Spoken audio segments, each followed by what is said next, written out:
papunta ka na sa pangangaliwa kung ginagawa mo na ang tatlong bagay na ito.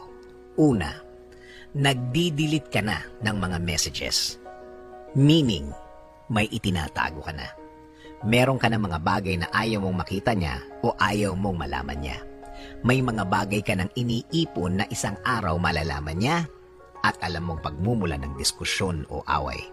Sa maniwala ka't hindi, umpisa na ito at sign na ito. Unti-unti mo nang winawasak kung ano ang meron kayo. Ang mga pinagsamahan nyo ng napakahabang panahon, itatapon mo na lang. Ito ang masakit. Kahit sarili mo, kinukumbinsi mo na okay lang ang ginagawa mo. Ang problema, kahit sarili mo, hindi pumapayag sa ginagawa mo. May guilt dyan. Malaki. Pangalawa, naghahanap ka na ng wala. Eto na, hahanapin mo na ang mga bagay na wala naman talaga kayo, na hindi nyo naman talaga ginagawa. Nagko-compare ka na. In short, naghahanap ka na lang ng kunwari, hindi kayo masaya. Imbis na sa kanya mo sabihin, sa ibang tao mo sinasabi na kung magkwento ka, ikaw ang ape at matagal nang ikaw ang ate.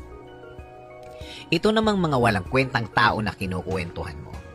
Alam na may problema kayo ng asawa mo. Ano-ano pa ang ipapayo na magpapalala ng sitwasyon.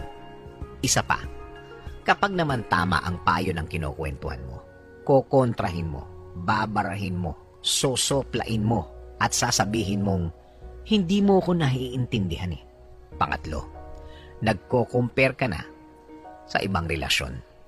Eto na, fault finder ka na. Talagang papunta ka na sa pangangaliwa. Iniisip mo na simula nang magsama kayo, mali na. Parang ang tagal mo nang nagtitiis. Aakalain mo na ang bagong kilala mo na ngayon ang destiny mo. Namumuhay ka na sa mundo ng kasalanan.